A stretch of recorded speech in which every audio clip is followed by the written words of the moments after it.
Don't touch my Ferrari. The woman's voice cut through the afternoon air so sharply that even the laughter around her seemed to hesitate. What happened 30 seconds later would leave an entire crowd standing in stunned silence.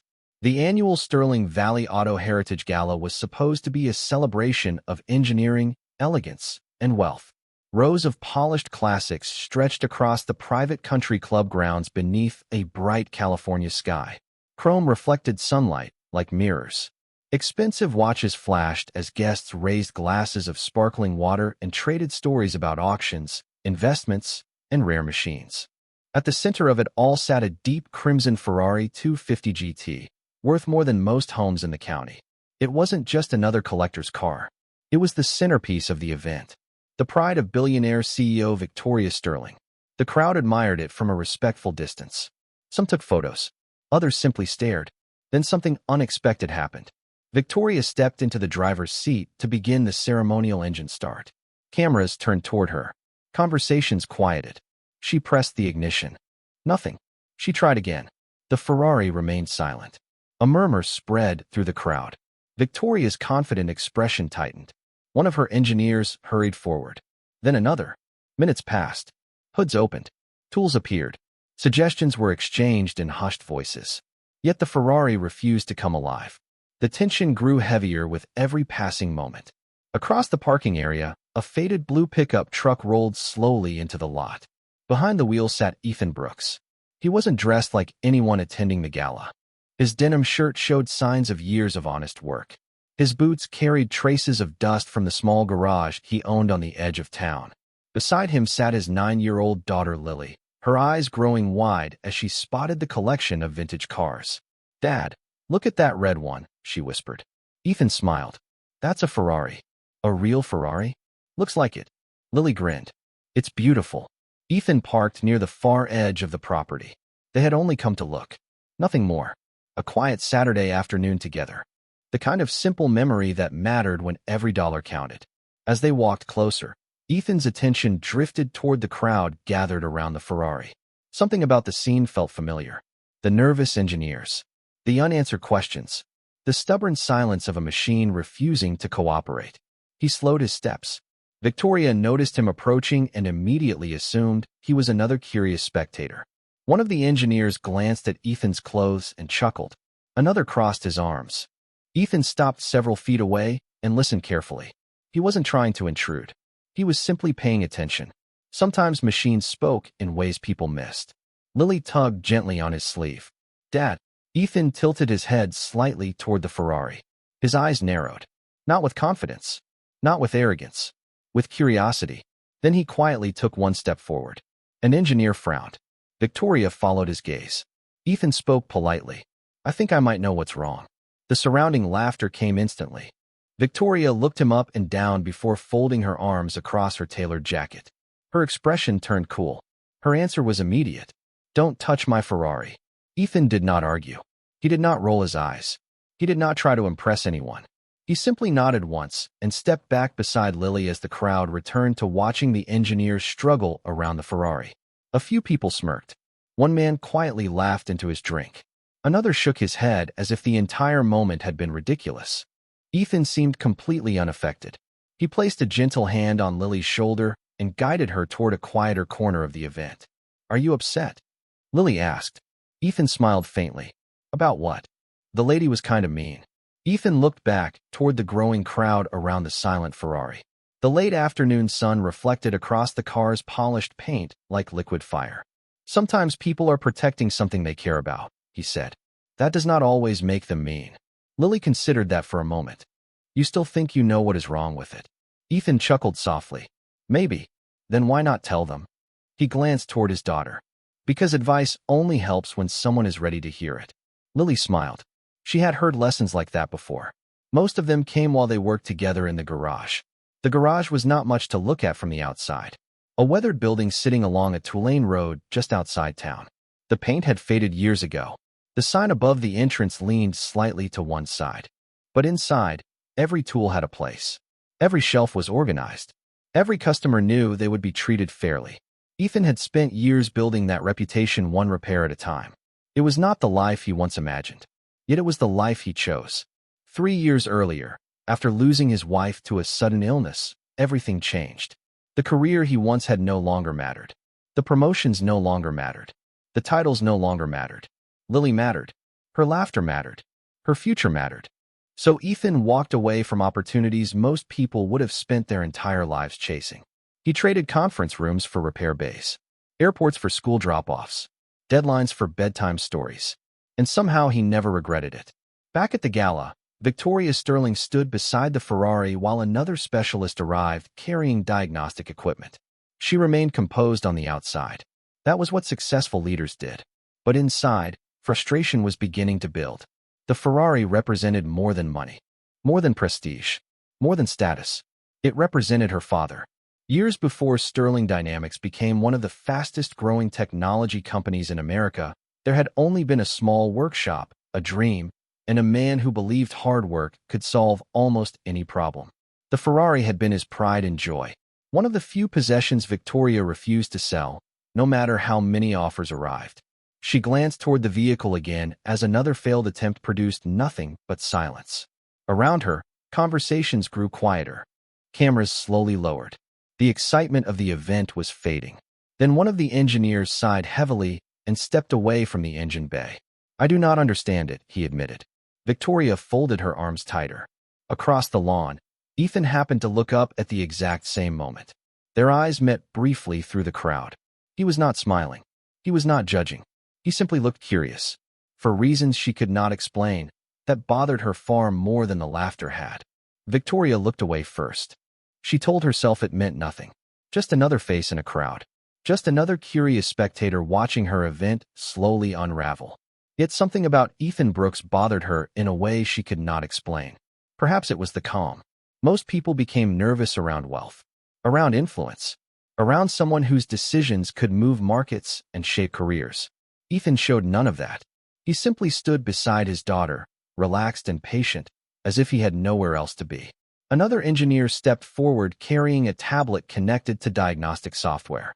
"We found a voltage inconsistency," he announced. "That has to be the issue." Several people nodded. Victoria watched carefully. The technician adjusted settings, checked readings, and attempted another ignition cycle. Nothing.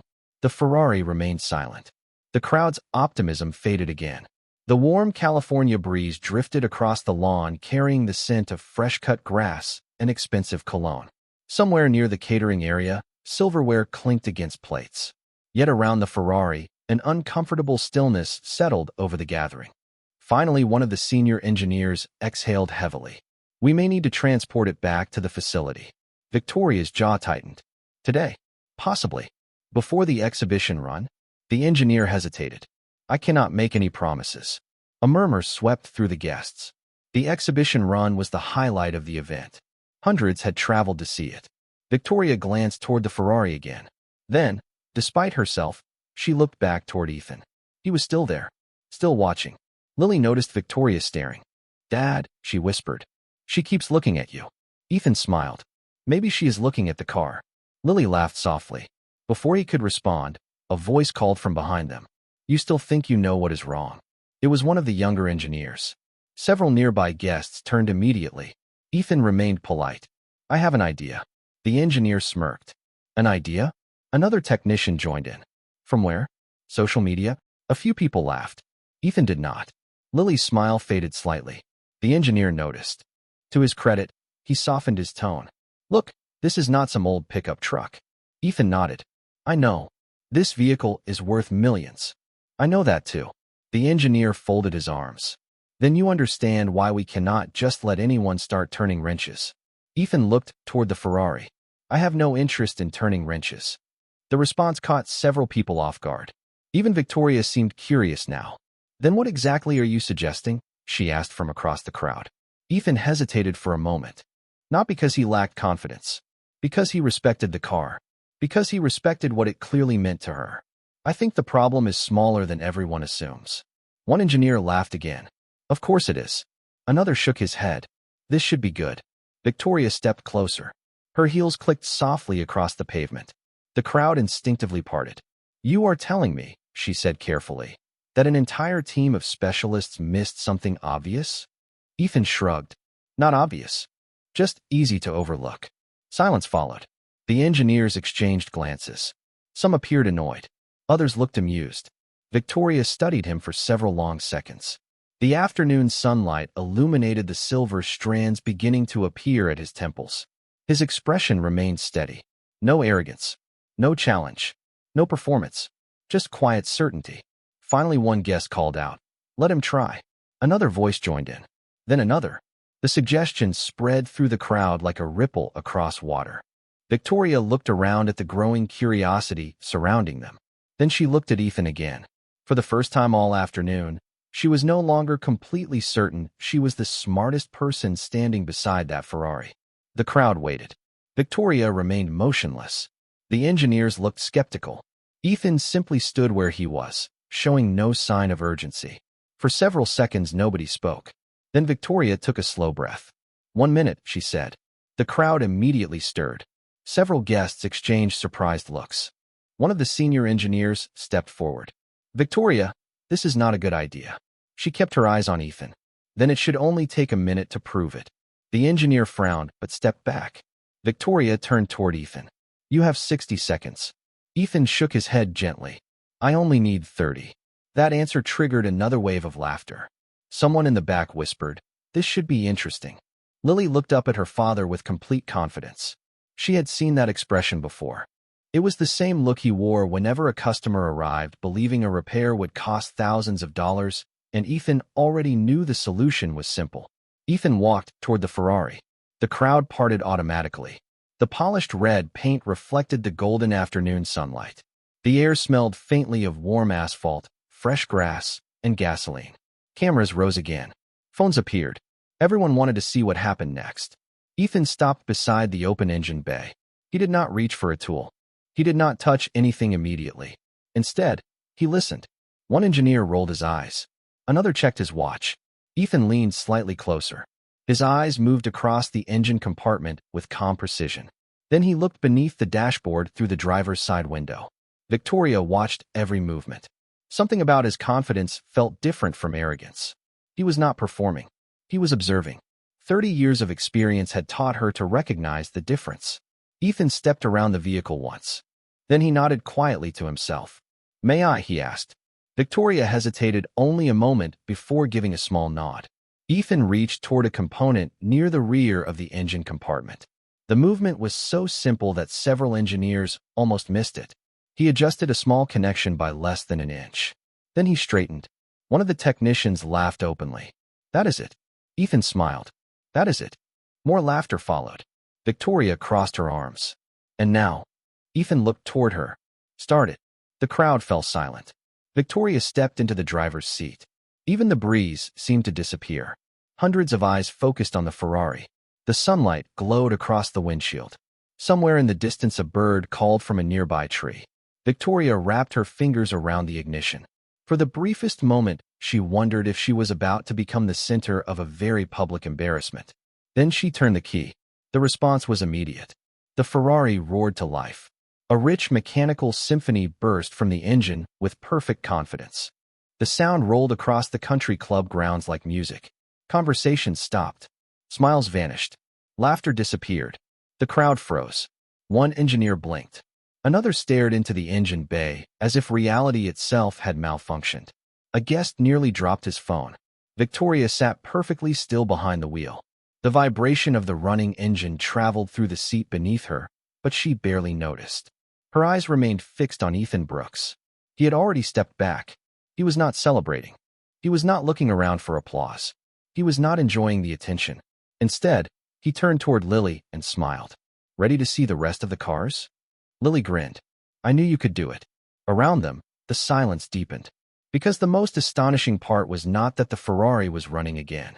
It was that the only person who seemed completely unsurprised was the man everyone had laughed at less than a minute earlier. The applause arrived slowly at first. A few hesitant claps, then dozens more. Within seconds, the entire crowd was applauding the man who had quietly solved a problem that an entire team of specialists could not. Ethan looked almost uncomfortable with the attention. He gave a small nod, took Lily's hand, and started walking away. "Mr. Brooks." Victoria's voice stopped him. Ethan turned.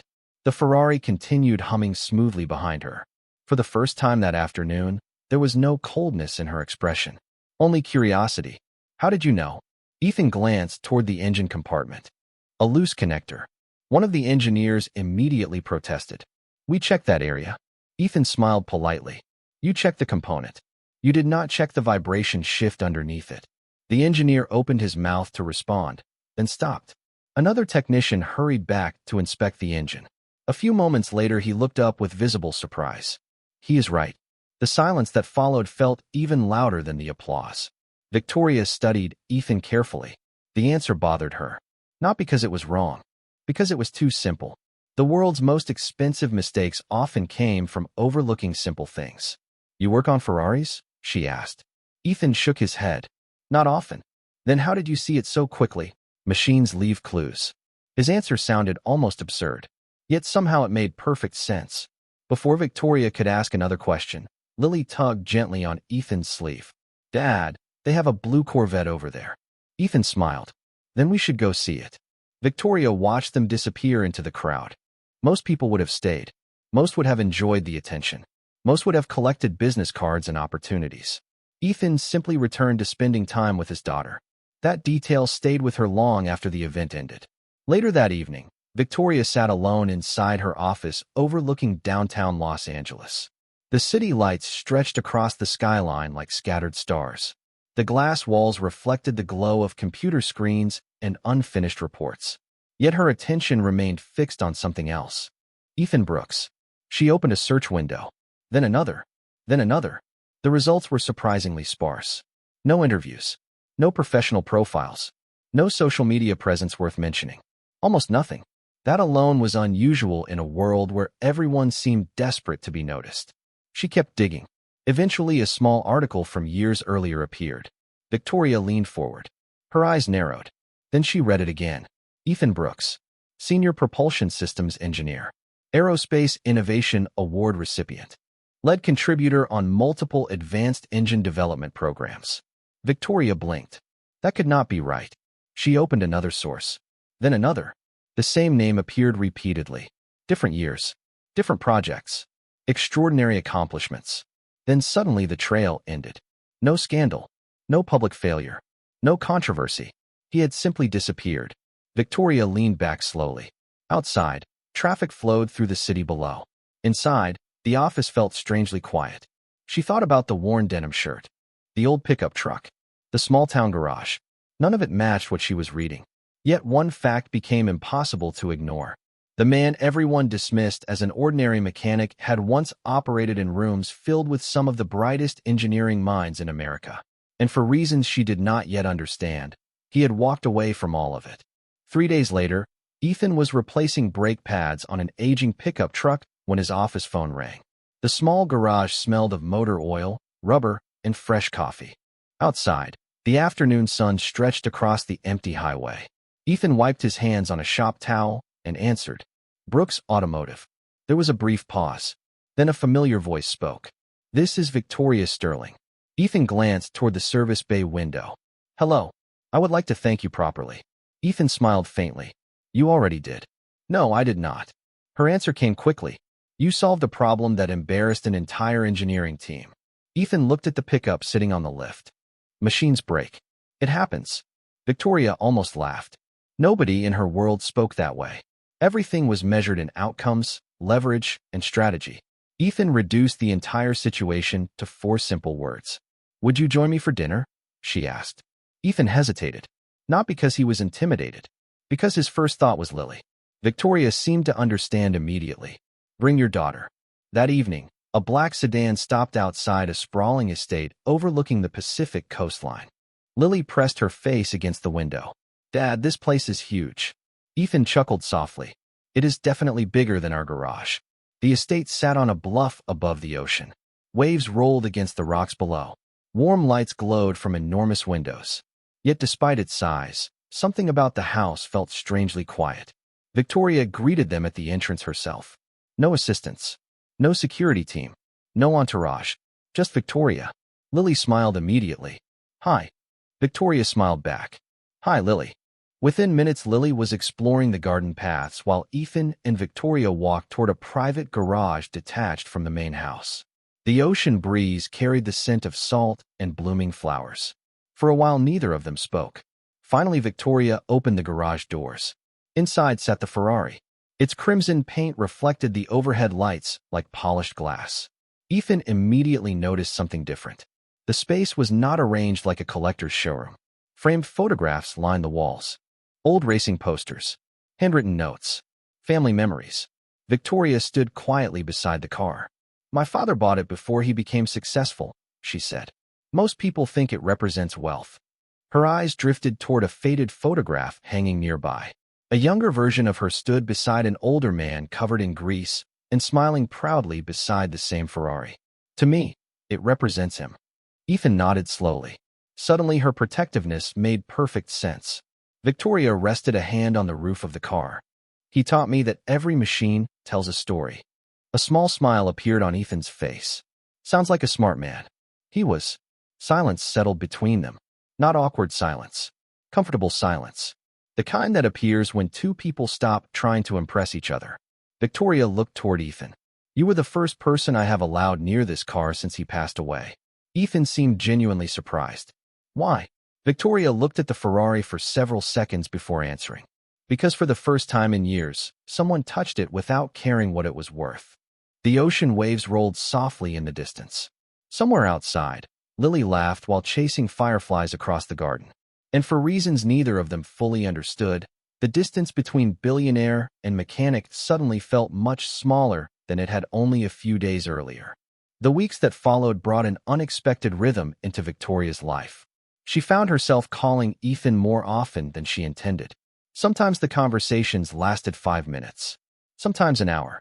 They rarely discussed business. More often they talked about Lily's latest science project, a stubborn customer at the garage, or a sunset Victoria had noticed from her office window. It felt strangely normal, and normal was something Victoria Sterling had not experienced in years.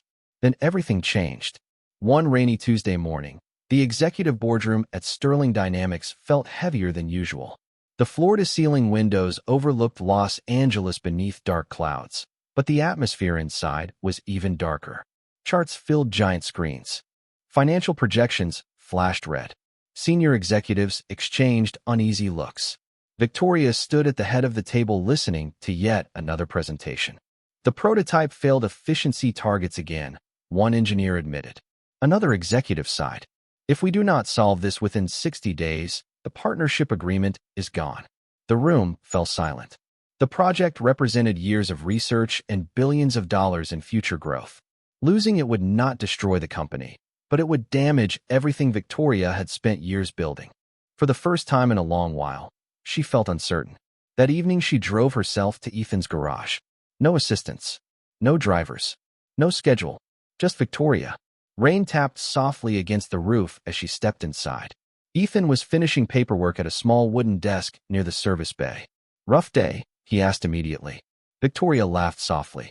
"Am I that obvious?" "Only to someone who has had a few rough days himself." She smiled and accepted a cup of coffee.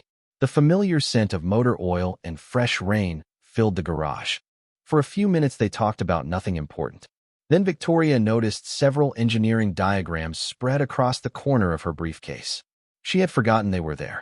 Ethan glanced at them casually while reaching for a wrench nearby. His eyes paused, then paused again. "What is that?"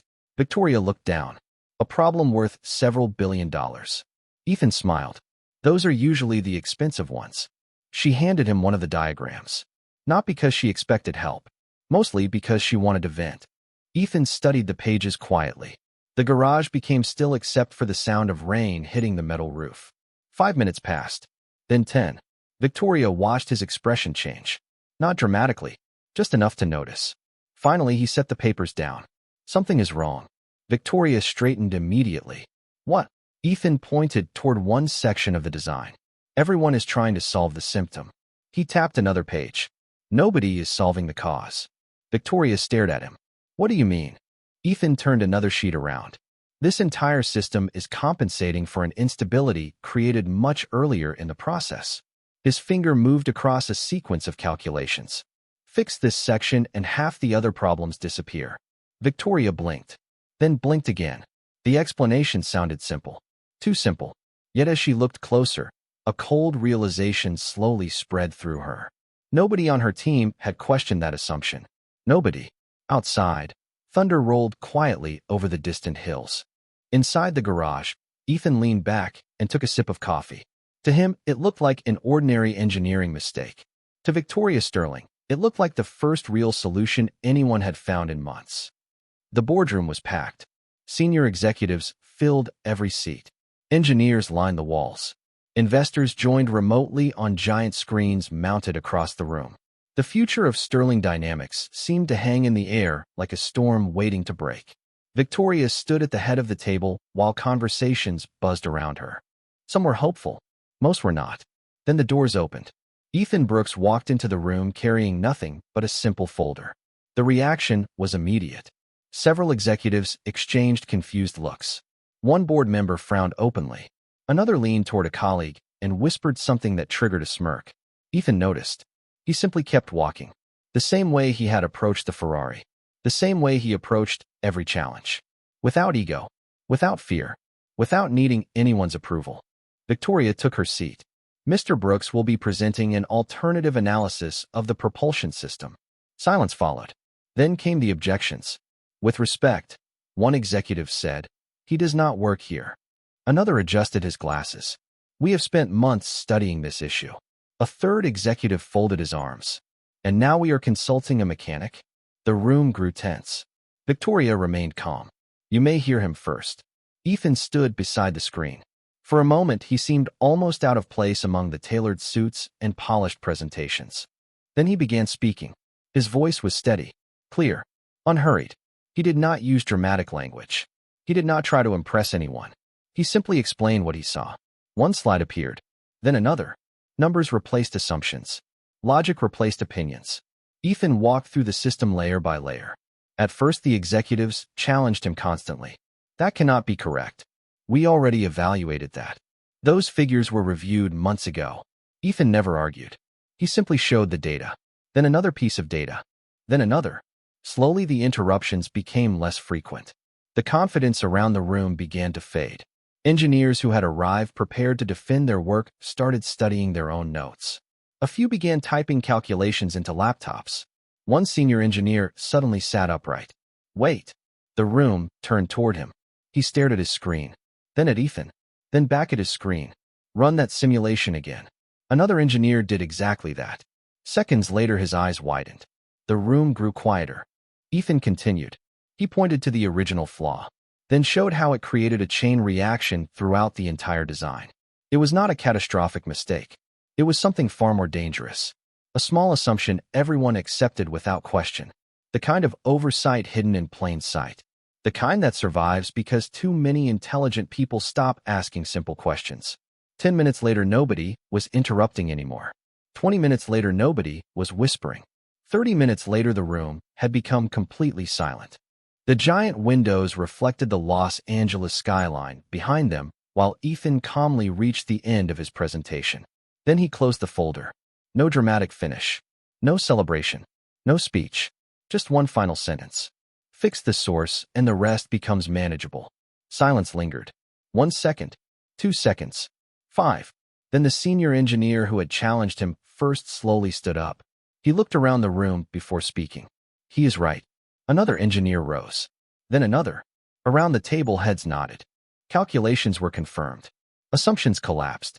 Solutions appeared. The project was not lost. For the first time in months, everyone could see a path forward. Victoria looked around the boardroom. The same people who had doubted Ethan now stared at him with something entirely different. Respect. Not because he had embarrassed anyone. Not because he had proven them wrong. But because he had quietly helped them see the truth. And once again, the loudest sound in the room was silence. 6 months later, autumn sunlight spilled across the small town where Ethan Brooks had built a quiet life. The project at Sterling Dynamics had recovered. The partnership was secured. The headlines praised innovation, leadership, and vision. Yet Ethan rarely read any of them. Most mornings still began the same way. Coffee before sunrise. A ride to school with Lily. A full day at the garage helping neighbors keep old cars running. Some victories changed the world. Others simply helped people get home for dinner. Ethan preferred the second kind. Late one Friday afternoon, he was closing the garage when a familiar engine sound rolled down the highway.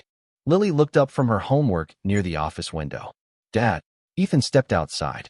A crimson Ferrari turned slowly into the parking lot. Sunlight reflected across the paint exactly as it had months earlier. But this time there was no crowd. No engineers. No cameras. Only Victoria Sterling behind the wheel. She stepped out carrying something small in her hand. Ethan smiled. "Everything running okay?" Victoria laughed softly. "Perfectly." Lily rushed outside and wrapped her arms around Victoria. The gesture was so natural neither woman seemed surprised anymore. Victoria hugged her back before looking toward Ethan. For a moment none of them spoke. The air carried the scent of fallen leaves and distant with smoke. Across the street, a flag moved gently in the breeze. The town felt calm, honest, real.